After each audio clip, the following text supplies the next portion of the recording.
The Grim Reaper stood in silence, watching from the shadows. He had found his next soul to reap, Avery Ann LeCourt, 24 years old. Young compared to many he had taken before, but still older than countless who met their end each day. To him, the young ones were always the most troublesome. Still, it was his duty to guide her to the realm beyond. He reached out his hand, calling her soul toward him. But instead of obeying, her soul hesitated and asked who he was and why he was there. His voice grew sharp as he ordered her to come, yet she drifted back quickly, fear filling her faint glow. She cried out for someone, a person named Jo, begging for help. The Grim Reaper frowned, his patience fading. He tried to pull her closer, but she fought against him. In the world of the living, doctors surrounded her body, trying desperately to bring her back. Someone was shouting her name, pleading for her to open her eyes, demanding the doctors do something. Avery's soul turned toward that voice, toward the one she called Jo. "I don't want to go," she said softly, reaching out. But the Reaper grabbed her by the arm, his tone cold as he warned her that his patience was running out. Then, without warning, everything changed. The thread that connected Avery's soul to her body snapped with a sudden, deafening boom. The shockwave sent the Grim Reaper flying backward, crashing hard into the ground. When he finally regained his balance, his form flickered, his head throbbing in confusion. The soul's thread snapped. That had never happened before. He looked around, scanning the emptiness. If the soul hadn't crossed over with him, then where had it gone? At the hospital, Jo clung to Avery's bedside, begging her sister, now on life support, not to leave her. The doctor gently asked Jo to step back, explaining that Avery needed time to stabilize, but Jo cut her off, demanding to know why her sister still wasn't responding. Trying to stay calm, the doctor revealed that Avery had suffered a severe cardiac event and repeated that Jo had to leave the room. But Jo refused to move. She clasped her sister's hands firmly, her voice shaking as she declared that she wasn't going anywhere. Not until she knew her sister was safe. Back at his base, the Grim Reaper was updating his record while his master stood before him. The air was heavy, filled with tension. His master's eyes burned with fury as he called him by name. Azriel, demanding an explanation for the soul he lost. Azriel nonchalantly scribbled on his scroll. He told his master that it was nothing important, but his master wasn't satisfied. He pressed him to explain exactly what happened. With a calm but careless tone, Azriel said that sometimes mortals were stubborn and needed force crossing to the soul's cathedral, so he had applied a little force. Only this time, the mortal spirit must have been too weak to handle it. His master's anger deepened, but Azriel went on, saying that at most, it would be a small inconvenience in their records.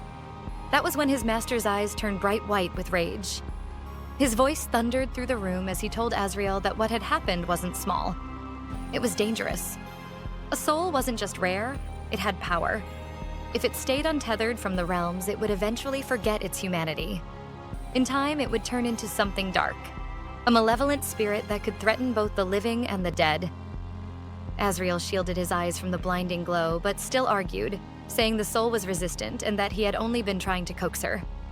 His master looked at him coldly, asking how he had tried to coax her. Azriel lifted his head and replied sharply that mortals were short-sighted and held too tightly to life. That if she hadn't resisted, none of this would have happened. His master's voice boomed again, echoing through the hall. He accused Azriel of trying to pull the soul from the world without a shred of compassion, just as he always did, causing fear in the ones he was meant to guide. Azriel tried to speak, but his master silenced him completely. His master told him sternly that he would have to fix what he had broken. Pointing at Azriel, he sentenced the Angel of Death to fall to earth. He would not be allowed to return until he found the soul he failed to guide. Azriel's expression froze in disbelief. Before he could speak, a powerful wave of light surrounded him. His wings burned, and a scream escaped his lips as his form began to fall. His master's final words echoed in his ears. "You will learn what it means to die, and what it means to live." When he opened his eyes, pain rushed through his body. Azriel held his head, groaning softly. Everything hurt.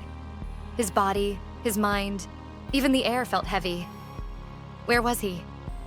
The place smelled strange, thick with something foul that made his nose wrinkle. He pushed open a nearby door and people were everywhere, walking quickly, talking, pushing strange metal things around. Everyone seemed busy, too busy to notice him. His eyes widened slightly. Could this be the place? Maybe his master sent him here because the girl, Avery, was still around. He remembered her last moments, her failing heart, and walked forward with purpose. He headed down the hall toward the cardiology department until something made him stop abruptly. His gaze shifted to the side. And there she was. Avery's body lay still on the bed, the faint hum of the monitor breaking the silence with its soft, steady beeping. He moved closer, staring at her pale face. Maybe her soul hadn't gone far. His gaze fell on the table beside her. It had a photo album, her College of Art certificate, a picture of her and her sister and some other stuff. She must have fallen into a state of unconsciousness when her soul broke free. He wondered how long it had been in the human world since then. He reached for a book lying nearby, flipping through it absent-mindedly, though he didn't understand any of the words written there. He wondered how long her soul would linger before it was gone for good. Before he could think any further, a voice spoke from behind him, asking if he needed help. It was Jo. She stood there watching him carefully. His eyes widened slightly while she tilted her head, trying to place where she had seen his face. For a moment, neither of them said anything. The air felt still and heavy until Azriel finally cleared his throat and spoke, saying he didn't mean to intrude but needed to see Avery. She asked how he knew her sister. He quickly answered that they had gone to the same art school. She didn't seem fully convinced but said nothing. She set her bag on the chair and looked at his face again, trying to remember where she might have seen him before. Then she asked if they knew each other. Azriel quickly shook his head, saying he didn't think so. She hesitated for a moment, still unsure, and murmured that he just looked familiar. Then, with a small smile, she reached out her hand and introduced herself. He reached out his hand as well and said his name was Azriel. But the moment their hands touched, Jo's eyes went wide. A memory hit her. That day last week, when she almost lost Avery. A hand had grabbed her, cold and strange, and when she looked up, she saw him. And then, he vanished. Jo's heart raced. She pulled her hand back quickly, staring at him. What was he? Jo, folding her arms lightly, commented that his name was quite unusual. Azriel hesitated for a second before replying that it was a family name. Jo nodded slowly, telling herself she was probably just overthinking things. Avery would have told her to be kind, so she should at least try. She walked closer to her sister's bed, gently fixing the blanket over her. Jo looked over her shoulder and asked softly if he and her sister had ever shared classes. Azriel shook his head. He said he studied painting, not photography. Jo said she liked oil paintings. Then she asked if he had a favorite artist. Azriel wasn't expecting that question. His mind went blank, and for a moment, he just stood there, lost. He looked unsure, then began fumbling his words before clearing his throat awkwardly. Jo raised an eyebrow with suspicion, but reminded herself to stay polite. After some time, Azriel said quickly that he should probably go, adding that he would return later. Jo nodded and told him to take his time. She turned back to her sister and said softly that she would read to Avery, so she'll be there a while. When Azriel asked why, she said she always felt her sister liked it, even if she couldn't respond. As Azriel walked toward the door, he muttered under his breath that it was typical human nonsense. Jo caught a glimpse of him leaving and couldn't shake the feeling that something about him wasn't right. Was she just imagining things? She hoped she was. Azriel was alone in a dim room, his hands hovering over a mirror-like object. He whispered a few strange words, tracing faint glowing lines in the air. A soft hum began to build around him, and suddenly light filled the room. From the light, his master appeared, calm but powerful, his voice echoing faintly as he asked if Azriel had found the girl. Azriel lowered his eyes and said he had found her body, but there was no sign of her soul nearby. He had, however, come in contact with her sister and asked his master if she could be of use. His master nodded slowly, telling him that she definitely could, but warned him not to scare her away. He reminded Azriel that it wasn't every day a human met the angel of death. Outside the door, Jo stood completely still. Her eyes were wide with shock as she peered through the small opening. She had seen the strange light, the shining figure, and the way Azriel had been talking. Her heart raced in fear and confusion. This can't be real, she thought shakily. Inside, Azriel bowed his head, his voice steady but tense as he asked his master how he could find the lost soul. His master's tone softened, though it still carried weight. He told Azriel that Avery LeCourt's soul had been hurt when the reaping failed, and in its pain, it had escaped to a place that felt safe. To bring her back, Azriel would first need to find that place, return her soul to her body, healing the damage he had caused before he can reap her soul. Outside, Jo pinched herself repeatedly, whispering that she needed to wake up, that this had to be a dream. Azriel raised his head again, his expression tense as he asked how he was supposed to bring the soul back once he found it. He wanted to know how to bind it to her body and how much power it would take. He told Azriel that power wouldn't help him this time. This wasn't something he could force. Humans were made with free will, and the girl's soul had to decide on its own to return. To make that happen, Azriel would need to earn her trust, not through strength, but through compassion and understanding. When Azriel heard his master's words, he looked annoyed and was ready to argue, but he held himself back. Taking a deep breath, he said that he understood. Still, he asked if he was supposed to reap Avery's soul in the normal way. He complained that being in the human world had weakened him. It was even hard to open a simple contact portal. His master only stretched lazily and told him that it was his own doing. He had taken away all of Azriel's powers except the ability to reach him. He didn't like the idea of Azriel threatening innocent people. Azriel looked frustrated but asked again how he could reap the girl's soul without his powers. His master told him that all he needed was the chain around his neck. Azriel touched it lightly, frowning at the small chain and calling it a mere object. His master told him that once the girl's soul returned to her body, he must wrap the chain around her, then guide the healed soul safely into the realm beyond. Jo stood outside in stunned silence. This was really happening. She wasn't dreaming. Azriel still looked uncertain. He asked how he was supposed to find the soul, or even convince it to come back, when he knew nothing about Avery LeCourt. His master then asked what he had told the sister. Azriel replied that he said they were classmates at art school. His master nodded, telling him to use that. He was to tell the sister that he was working on a big project that involved Avery. Azriel groaned softly, rubbing his temples. He knew nothing about art. His master only laughed and said he should start learning. He conjured something, a sketchbook he said would help him begin. Then, his master warned him to stay close to the sister. She would unknowingly give him the clues he needed to find the soul's hiding place. His master's eyes began to shine brighter, his tone turning sharp and heavy. He warned Azriel not to fail again. Azriel bowed his head low and promised that he would finish the reaping no matter what it took. But outside the door, Jo was still there, her hands clenched. She had heard every word, and anger filled her chest. Not if she could stop it. After finishing his talk with his master, Azriel went back to the hospital room. When he entered, he saw Jo still sitting beside her sister, quietly reading aloud. He quickly apologized for taking so long, saying he had been on a long business call. Jo smiled politely and told him it was fine.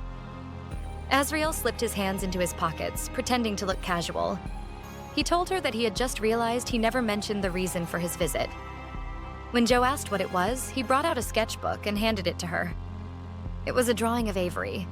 Azriel explained that since their school days, he had found some success as a painter, and when he heard Avery wasn't doing well, he thought he could paint something meaningful for her. Jo looked down at the sketch and said it was beautiful. Azriel scratched his head, pretending to be shy, and explained that it was only a rough draft. He said he wanted to add special details that would connect deeply with Avery.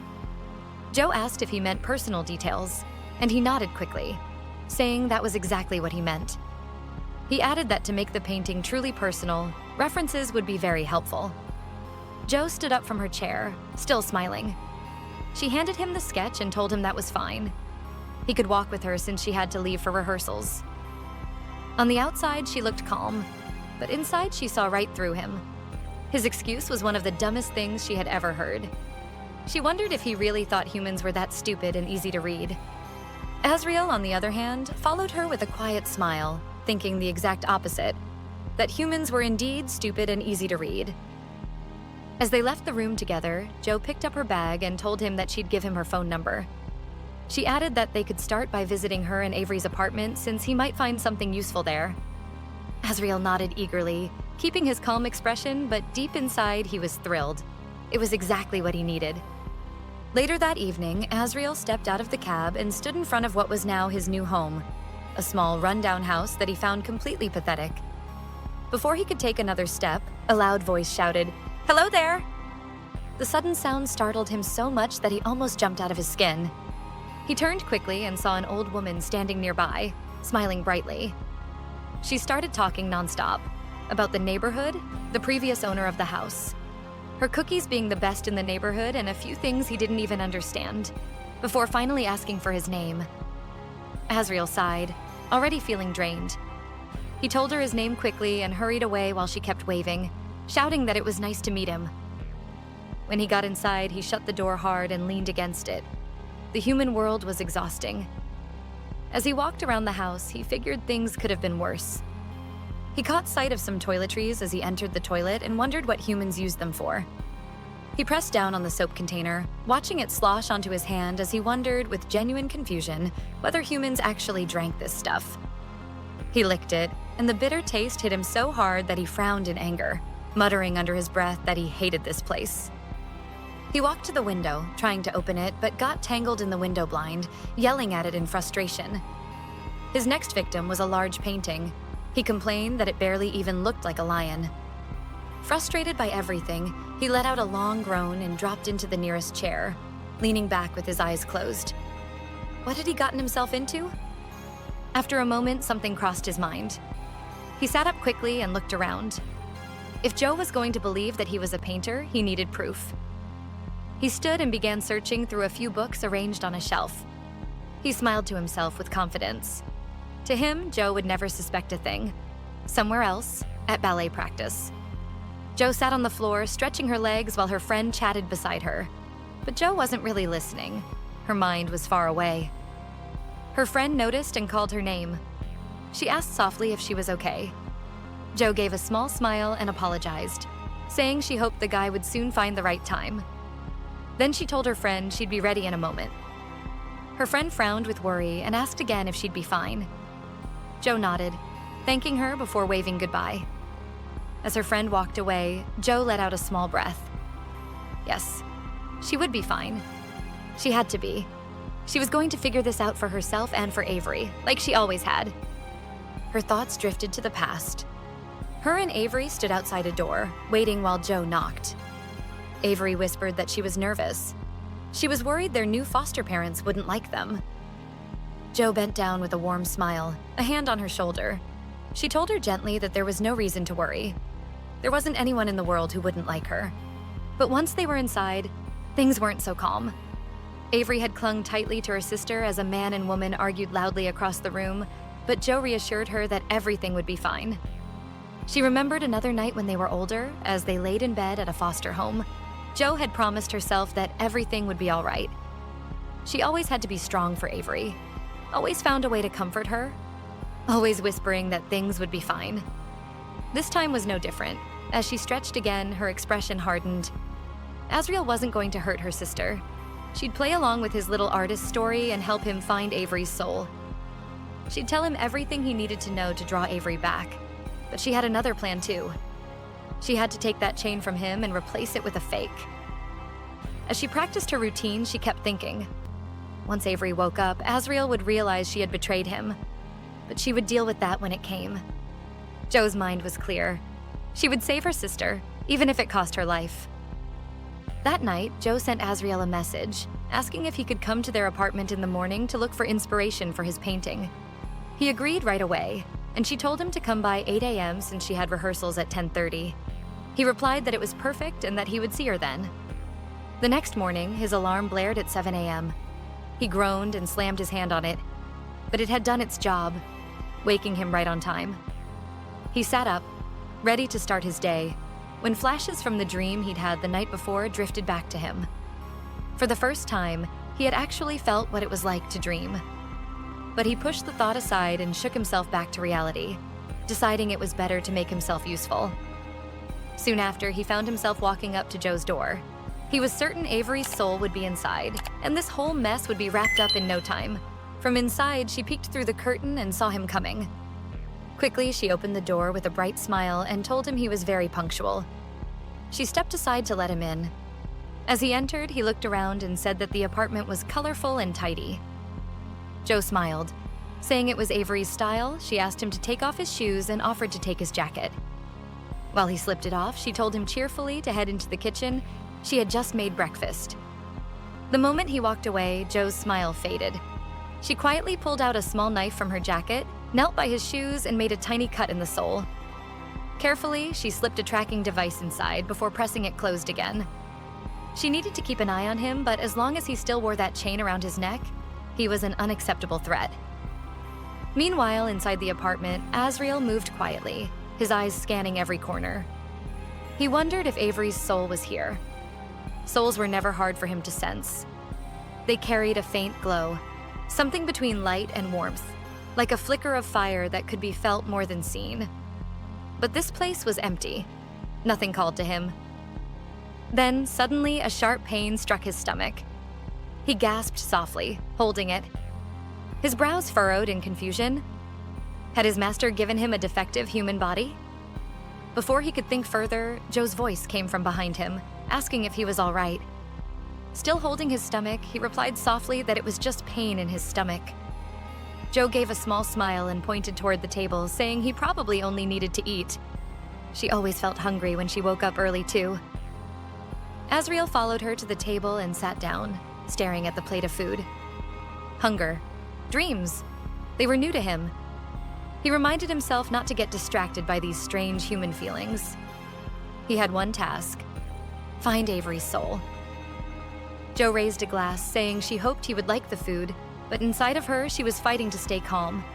She had to help him just enough to bring Avery back, but she couldn't trust him. Her eyes flicked toward the chain around his neck. She almost wished she could slip some sleeping pills into his juice and steal it. But no, she couldn't risk it. Not yet. He might have his powers, but he was still dangerous, and she was prepared. She had a taser in her jacket just in case. With a soft smile, she wanted to know what he would like to see in connection to Avery. Azriel asked her what she thought her sister would treasure most in a painting. Jo paused to think, then said they could start in Avery's room. He might find inspiration there.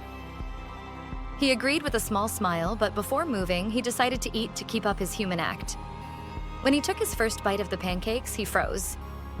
Jo watched him closely, her brow creasing with concern. She clutched her taser and asked if he was all right, but he didn't answer right away. Then his face brightened and he said with surprise that the food was amazing, asking what she had put in it. Jo only sighed, saying they were just normal pancakes. He grinned and kept eating, his excitement almost childlike.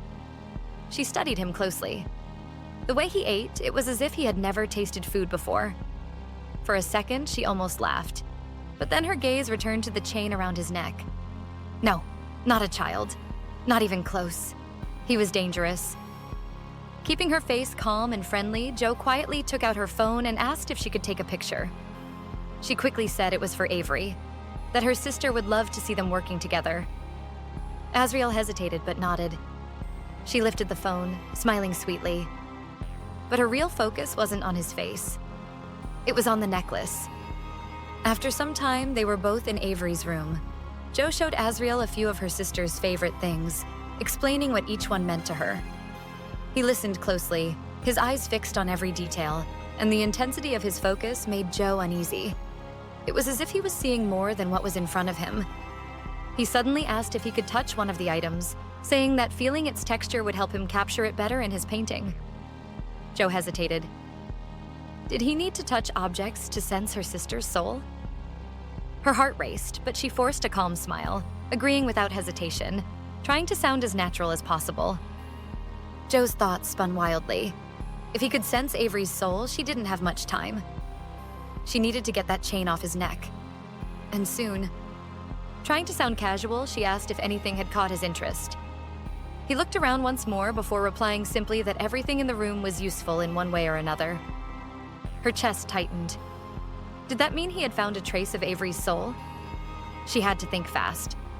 An idea flashed through her mind and she suddenly pretended to panic, calling his name. Acting flustered, she rushed toward him, saying that she had just remembered pest control was coming soon and they had to leave. She quickly added that it would be better to go to his place instead, saying she could help more once she saw his art style. Before he could respond, she grabbed his hand and pulled him toward the door, handing him his jacket with a nervous laugh, offering to drive if he was cool with it. Azriel blinked in surprise, half amused by her sudden rush. Maybe his inspection had made her uncomfortable. Still, she was his only lead. His only way to understand Avery. He smiled faintly and said that working at his place sounded like a great idea. Jo picked up her bag, which had a surveillance pack in it, forced a bright smile, and led the way out, her thoughts firm and steady. She told herself that he wouldn't come here until the chain was hers. A short while later, they arrived at Azriel's house. Jo commented softly that it was beautiful, and he thanked her, adding that he'd love to show her his art studio. As he headed upstairs, he mentioned he was working on a new painting. Jo, suspicious as always, followed close behind, a look of disdain etched across her face. While climbing the stairs with him, she discreetly planted one of her surveillance tools on the railing. Soon they were both standing inside his art room. Azriel pointed toward one of the paintings and told her to take a look, silently hoping she would believe he was truly an artist. Jo stepped closer, studying the piece carefully before asking what had inspired the ones on the easel. He paused, thinking quickly, then said the first thing that came to mind: Picasso. He showed her a few more paintings, and Jo, trying to stay polite, felt sweat form on her forehead as she searched for something nice to say. Scratching her head nervously, she managed to comment that she could kind of see the Picasso inspiration. Azriel smiled awkwardly, saying that his work was abstract, just like Picasso's. Jo couldn't help but laugh a little, covering her mouth to hold it back, and said it definitely was. Seeing the look on his face, she quickly waved her hands, trying to fix it, and said maybe her taste leaned more toward things that looked true to life. Azriel frowned slightly, confused by what she meant. Lowering his head, irritation flickered in his eyes. He had spent hours at that strange museum, learning to paint like a human, only to have his work questioned. Who was she to judge? Without another word, he turned away, saying he needed to use the restroom. Jo told him to take his time, watching as he walked off. She wondered if she had hurt his feelings, or if he even had any at all. Either way, it worked in her favor. Maybe, just maybe, she could find a weakness to use against him. Inside the restroom, Azriel gripped the edge of the sink, his reflection staring back at him. He told himself to calm down. The art didn't matter. It was just a tool, a step toward his goal. But still, the thought of a mortal mocking something he had created with his own hands burned inside him. He leaned his forehead against the mirror, trying to steady his breath. He wasn't just anyone. He was one of the Immortal Seven, beings who could do anything humans could, and more. Straightening, he clenched his fist with quiet determination. In a week or two, he would master this art completely.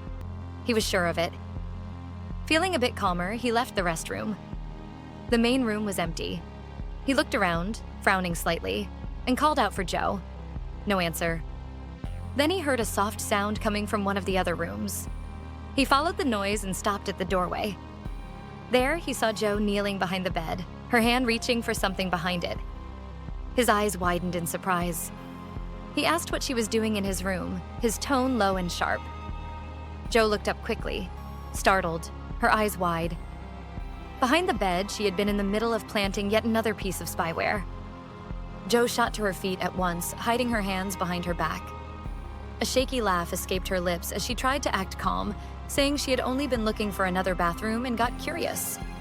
Behind her, her fingers clenched tightly around the small object. Azriel's eyes narrowed slightly. He stepped closer to the bed, glancing behind it. His tone was calm but suspicious as he asked what could possibly be so interesting there. Jo's eyes followed his every move, her nervousness clear as beads of sweat gathered and trickled down her face. Trying to sound casual, she forced a smile and said she was only surprised that an artist's room had so little art. She tried to keep her voice steady, but Azriel's expression showed he wasn't convinced. He turned toward her again, saying she wasn't telling the full truth.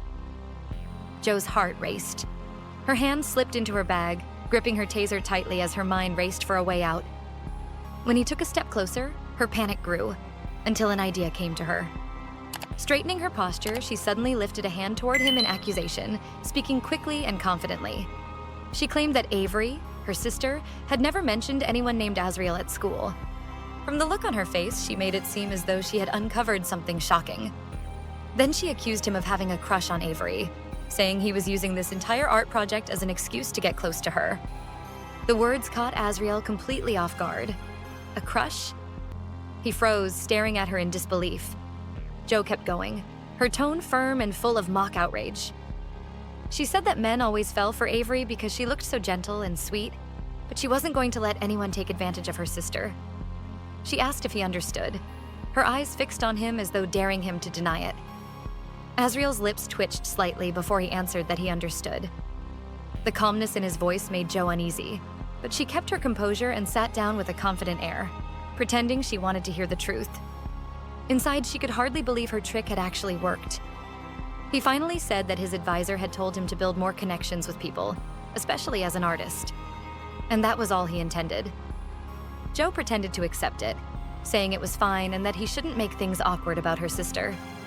She even apologized for snooping around his room. But as she spoke, her hand moved quietly behind her.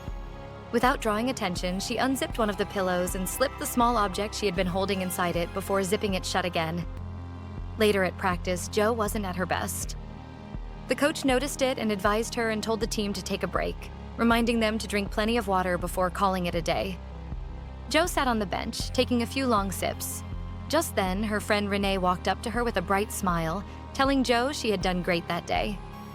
Jo smiled back as she dropped her water bottle into her bag.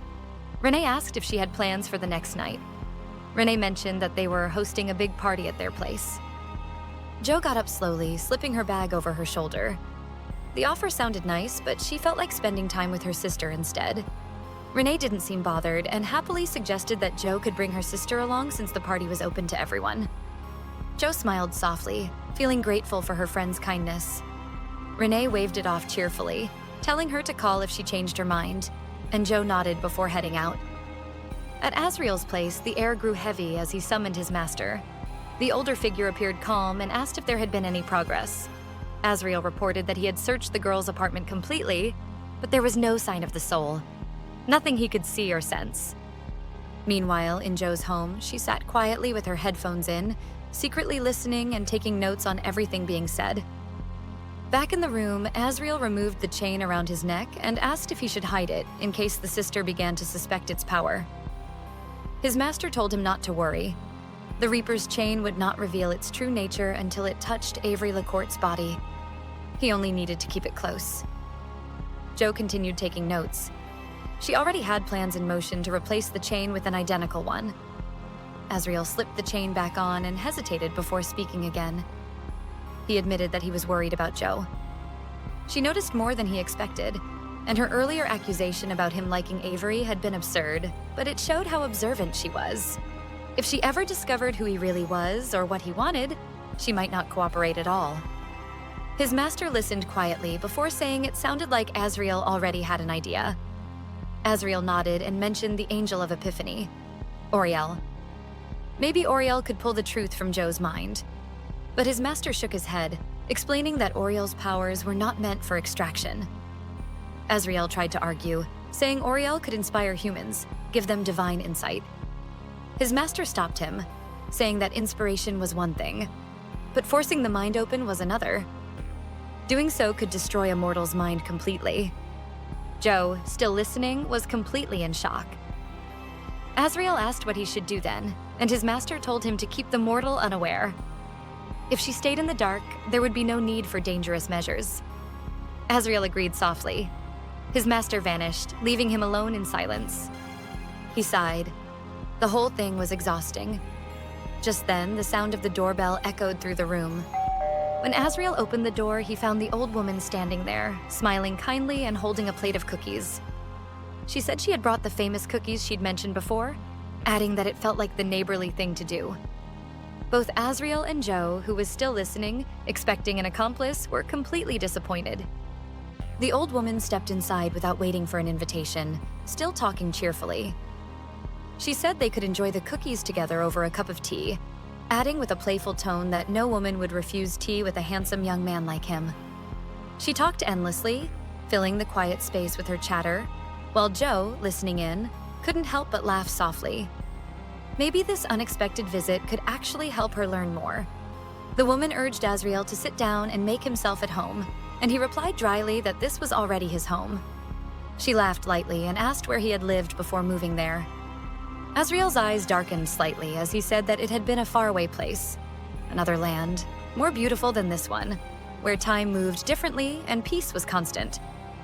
When she asked how long he had stayed there, he said simply, "Many years." Jo's heart skipped a beat as she heard that. Many years? She thought. How old was he? 100? 1,000? More? Azriel took a bite of the cookies and his expression brightened immediately. He said they were excellent and asked her what she expected in return. Surely she hadn't come without reason. The old woman smiled warmly and told him that there was no purpose other than enjoying the company of another person. That even old birds got lonely sometimes. He lowered his gaze, lifting his coffee slowly, and said that he understood. But Jo, listening closely, felt a wave of sadness. He doesn't understand, she thought. If that's how angels think, immortality must be pretty miserable. A small smile curved on her lips as she realized the neighbor reminded her of someone. She stood up then, determination burning in her chest. That was enough. She needed to find a way to get that chain. And soon. Only then could they begin searching for Avery's soul safely. She wondered how she could make him lower his guard. He was calm and careful. Maybe the only person she had ever met who could hide his thoughts as well as she did. Sitting on the chair, she began talking to Avery softly about her day at rehearsal, her mind still turning. Then, all of a sudden, an idea came to her. Clear and sharp. That was it. Back at Azriel's house. The old woman had just left after hours of talking nonstop. He sat at the table, staring at the cookies in front of him. He couldn't understand why she had given them to him. Picking some up, he took a bite, still wondering why she hadn't kept them for herself. He sighed quietly. This was confusing. If something as simple as her reason for sharing cookies was this hard to figure out, then how was he supposed to understand the thoughts of a scared, broken soul? As he sat in his room, his phone buzzed. It was a message from Jo, apologizing for what happened earlier and inviting him to a party the next evening with her dancer friends. He looked at the message for a moment. A party? It was perfect. A chance to study humans in their natural setting. He replied that he would be happy to attend and asked what time it would start. Jo wrote back that it began at 8 p.m., but they should meet by 8:30 instead and be there by 8:45. When he asked why not attend from the beginning, she explained that her friend would expect people to come late. Azriel smiled to himself, a hint of amusement in his eyes. He would get ready to party. The next day, Jo walked into a store and told the man at the counter that she had a pickup under the name LeCourt. The man nodded and pulled out a necklace that glimmered softly under the light. He asked what she thought. Jo said it was perfect. And that night, as both of them got ready for the party, the air felt heavy with unspoken thoughts. It was almost time. At her friend's house, Renee heard the doorbell and went to open it. She stopped in surprise when he saw Jo and Azriel standing there, both looking amazing. Jo smiled and thanked Renee for the invitation. As they stepped inside, Renee laughed and said they really knew how to bring style to a party. Jo smiled politely and asked where the drinks were, adding that Azriel could probably use one. Renee pointed across the room, still smiling. As Jo and Renee went towards the place, Renee leaned closer and whispered that she hadn't known Jo's friend would look like that. Jo rolled her eyes and tried to explain that it wasn't what Renee thought. But before she could finish, Renee laughed and handed her a drink, saying that if she needed a wingman, he was available. Jo sighed quietly, already feeling a bit irritated. She should have expected that. Even when Jo had gone to pick Azriel up, she couldn't help but think that if she didn't know what he truly was, she would have found him impossible to resist. But that is the devil for you. She sighed and turned around, realizing suddenly that he was no longer in sight. Where had he gone? Azriel stood quietly at the edge of the room, watching a group of people laughing and chatting together. He wondered how humans approached one another in such settings. Did they just walk up and start talking? He was still thinking about it when a woman suddenly came up behind him, introducing herself as Cleo. That was easier than he expected. He introduced himself politely and asked if she would mind answering a few questions. She smiled playfully and said only if she could ask hers in return. Azriel agreed and asked what she believed was her greatest motivator. Cleo tilted her head, saying she was easily persuaded, especially when the option was attractive. Azriel frowned slightly, saying that wasn't a clear answer, then rephrased the question, asking what she thought motivated most humans. Cleo gave a thoughtful smirk and looked up. She said it was probably money or power. And then, meeting his eyes, she added softly, and sex. Azriel turned around, quietly taking notes on his jotter. Cleo raised a brow, asking if he was actually taking notes. He said yes as he considered bribing Avery back into her body. He turned back to her and asked his second question. What could make her, hypothetically, leave the earthly world forever? Cleo stepped back slowly, uneasy now. He was a complete red flag. Just then, someone called his name, and Jo appeared with a bright smile and 2 cups of drinks. She asked if he was making new friends. Cleo gave a small wave and quickly excused herself, muttering that he was all Jo's. Jo handed Azriel a cup, saying it was punch and that everyone seemed to be having it. Azriel studied the drink carefully. He took a sip and immediately gagged, his face twisting in shock. Jo laughed, teasing him for reacting like someone who had never tasted a drink before. Azriel tried to defend himself, insisting he drank all the time, which only made Jo laugh harder. With a playful smirk, she flipped her hair back and told him she could drink him under the table any day. Azriel looked at her, pride flashing in his eyes. Whatever this fragile human could do, so could he. And better. He accepted her challenge. They both raised their cups. Jo asked if he was ready, and he said he was. What he didn't know was that her cup was filled with soft drink, while his contained undiluted alcohol. Together, they drank everything in one go. When he finished, Azriel slammed his cup down on the table and looked at her proudly. To him, this was victory. 15 minutes later, Azriel's eyes were half closed, his movements loose and slow.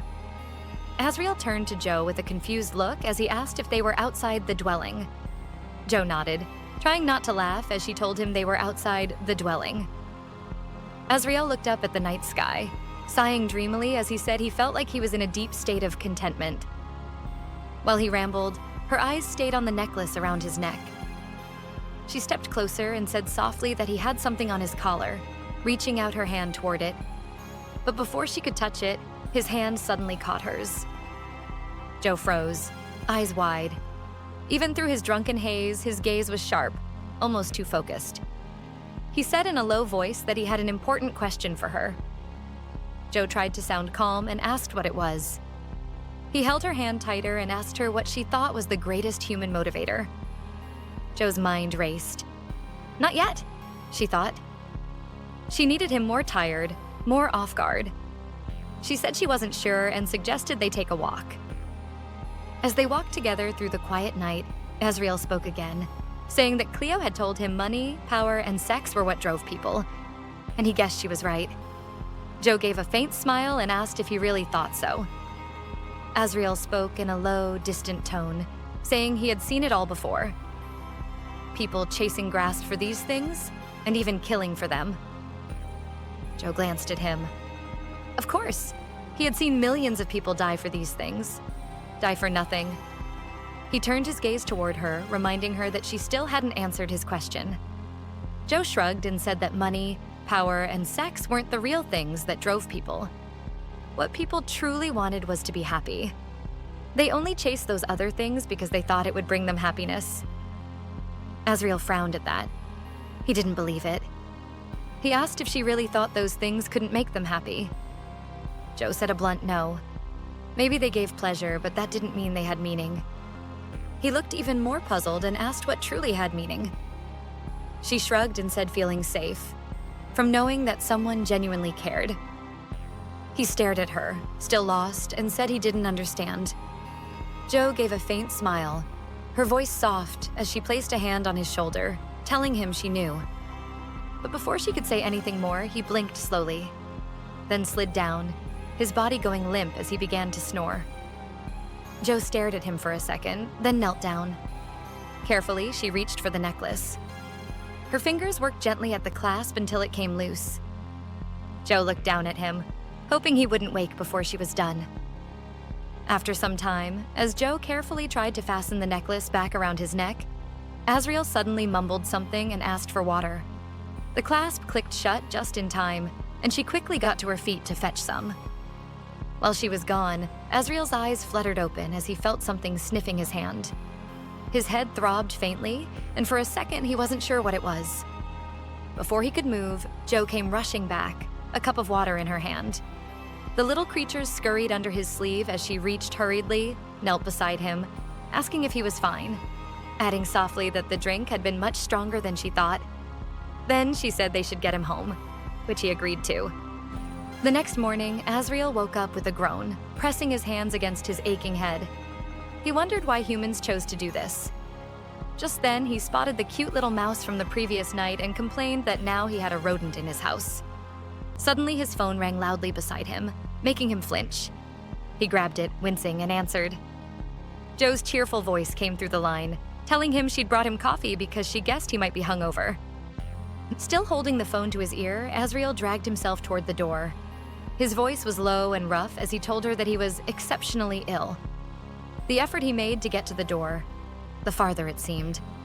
But Jo said she thought they could visit Avery's favorite restaurant and then her favorite nature preserve, places that had mattered most to her.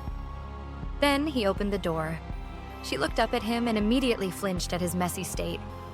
He blinked at her tiredly and muttered that he'd be down in 5 minutes before closing the door again. Later, they sat together at Avery's favorite restaurant. She told Azriel that this was the first place she and Avery visited after moving to Riverside. When he asked when that was, she explained that they had lived there for 10 years. 4 years after moving, Avery had been admitted into their art program. Azriel lifted his cup of coffee and took a slow sip, thinking to himself that it was a good sign.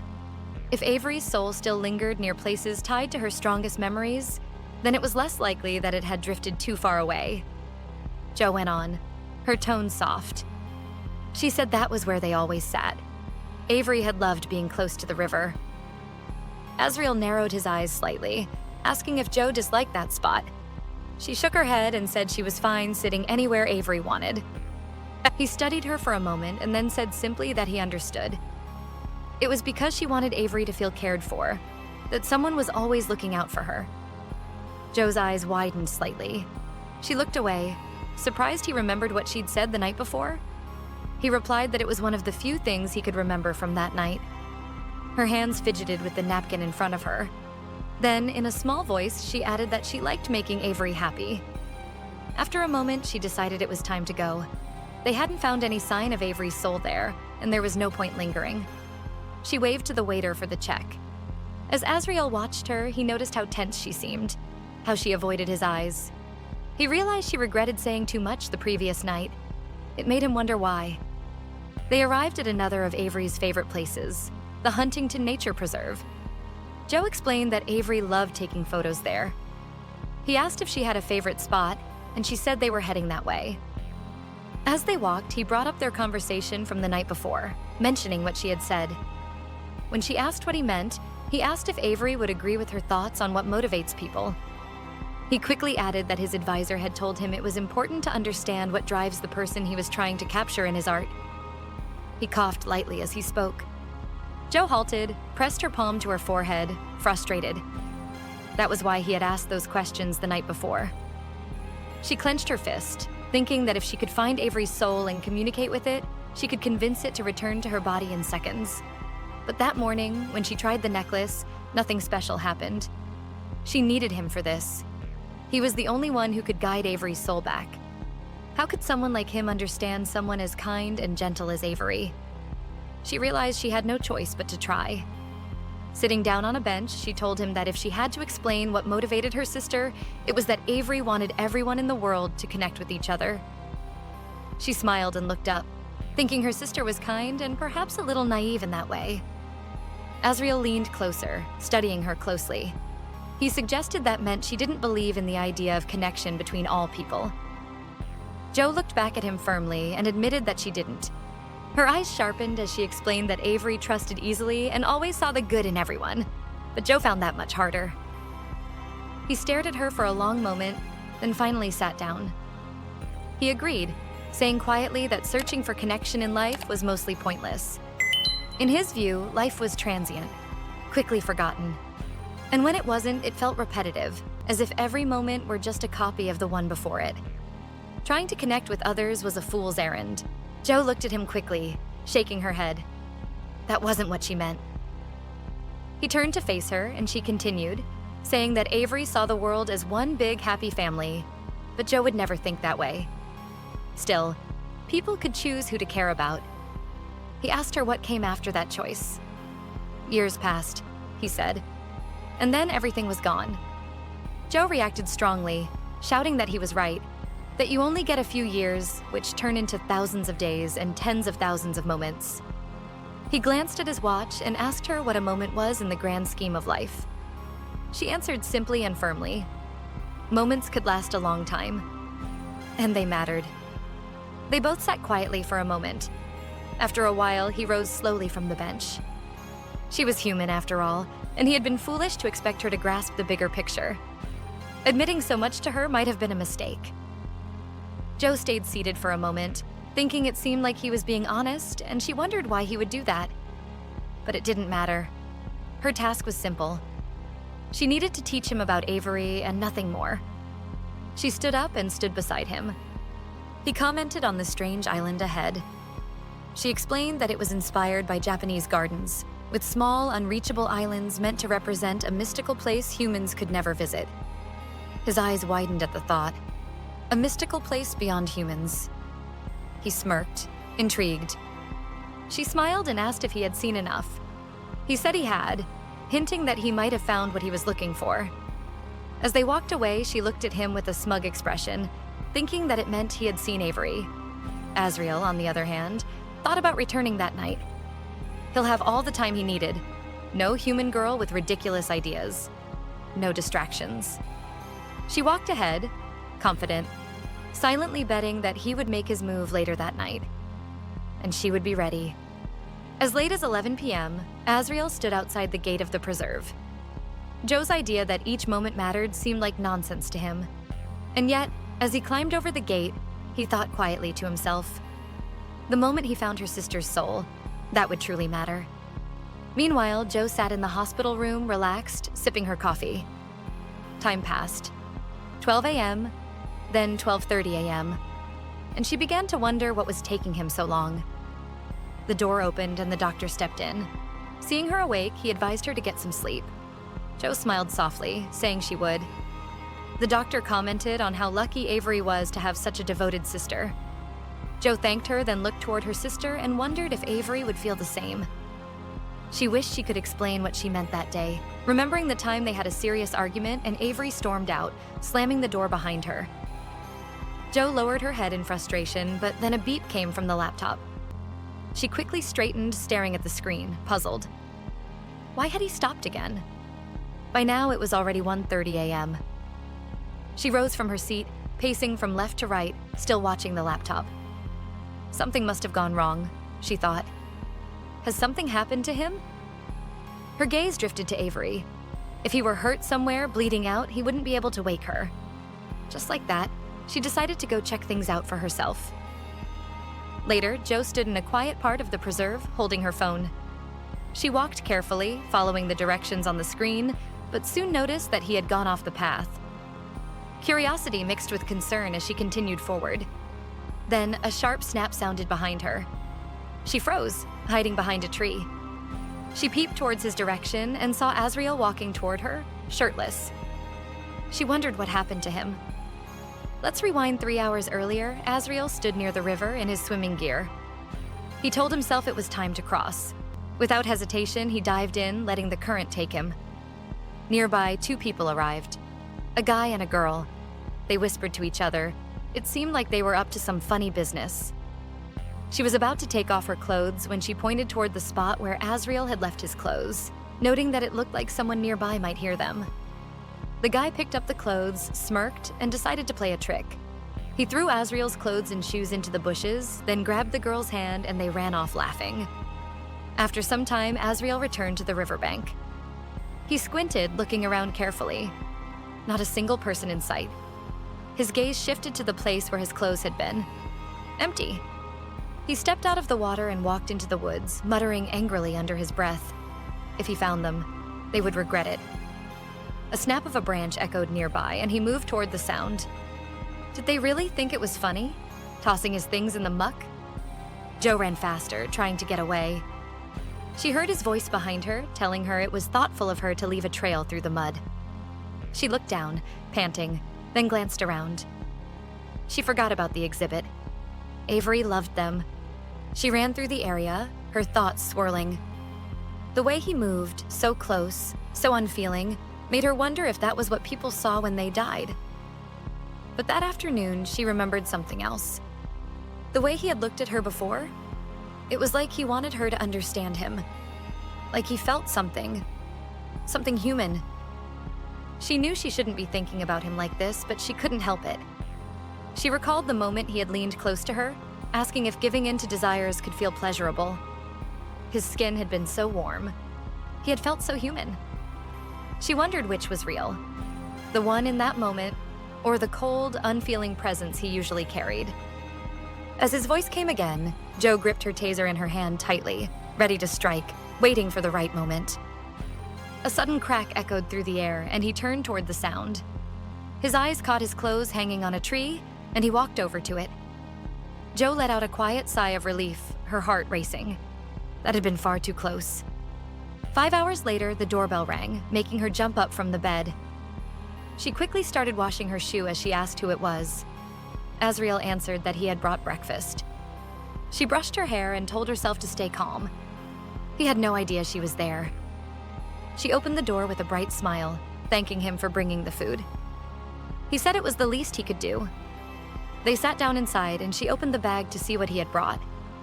She pulled out a cupcake. He remarked that it was small, so he thought to buy more to make up for the size. She took a bite and said they were delicious, and that she needed the energy for rehearsals soon. Then Azriel looked at her arm and asked what was on it. She froze for a moment, then laughed nervously, saying she had made chocolate chip cookies the night before and must have gotten some on her hand. He leaned in to look more closely and said it almost looked like mud. She insisted it was fudgy chocolate, even licking her hand to prove it.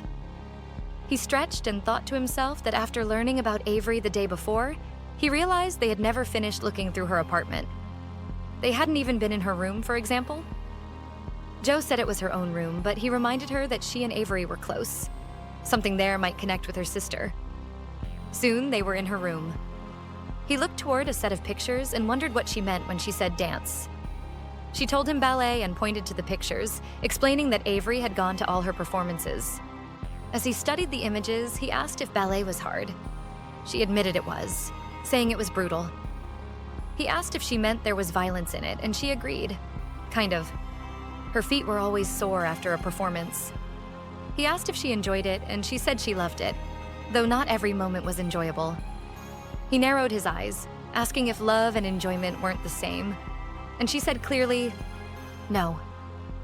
He leaned back, thinking that if she didn't believe power or money were the real motivators, and she didn't seem to think enjoyment was either. She asked what he was driving at, but he said nothing. He simply found her motivators interesting. That was all. She huffed, suggesting maybe she wasn't interested in things that came easily. He stepped closer and told her he understood. A life without challenges would be dull. She smiled and said she wouldn't really know what a challenge-free life felt like. Holding a picture in his hand, he thought she could be amusing. He showed it to her, asking if it was meant to represent death, and she wondered if he had ever been to a ballet performance. Seeing her expression, he realized he must have read it wrong. She shook her head, saying that he was right, and pointed to the picture, saying it was a scene from Giselle. He asked how the dancers died, and she explained that it was from broken hearts. One could die of a broken heart in ballet. They both looked at each other for a long moment, both thinking the same thing. Why were they even asking each other these questions? He pinned the picture back in its place and gently suggested that she prepare for her rehearsal. She nodded in agreement. As he turned to leave, a quiet thought pressed against his mind. His visit had been completely unproductive. He needed to stop letting these petty human concerns pull him off course. But then, with a bright smile that didn't quite match the frustration inside him, he asked if he could accompany her to the studio. Avery loved her dance. Perhaps he could weave her rehearsal into his draft. Jo blushed, hesitating for a heartbeat before mentally scolding herself to get it together. She turned to him and said it would be a great idea. At the theater, she explained that Avery usually sat in front, but suggested he sit at the back. If her coach, Celine, thought he was a distraction, she wouldn't hesitate to send him out. Jo gave him a small wave as he settled into his seat. With Jo absorbed in rehearsal, Azriel saw the perfect opportunity to search for Avery's soul. He scanned her usual spot. Nothing. Maybe the soul preferred a higher vantage point. He looked upward. Still nothing. Then the music shifted. Something about it tugged at him. The stage lights rose, and there she was, Jo, leading the dance. For a moment, he forgot everything else. He was stunned. She looked completely different on stage. The command she had over her body, the precision of every movement, the way her face carried an emotion that felt larger than life. She moved like someone who became a new version of herself under the lights. Her passion was unlike anything he had ever encountered. He didn't understand why he couldn't look away. Finally, the performance came to an end. Azriel stepped aside into the shadows, only to hear someone call his name. Jo came running toward him, excitement lighting up her entire face. She leaned in close as she said hello, and for a moment it felt as though the world had shrunk to just the two of them. He wondered why he was suddenly so aware of her, aware of the soft shimmer of sweat glistening down her skin. His hand rose toward her before he could stop himself, and she flinched slightly, confused by whatever he was trying to do. And that is where we'll pause for today. I hope you've enjoyed the story so far, because it's only going to get more intense from here. Will Azriel complete his mission on Earth and claim Avery's soul? Or will the sparks quietly building between him and Jo ignite into something far more dangerous? We'll find out in the next episode. Don't forget to like this video, subscribe to Beneath the Story, and turn on notifications so you never miss an update. And if you'd like to support the channel, feel free to leave a super thanks. Your support helps keep these stories coming your way. Thank you so much for watching. Bye for now.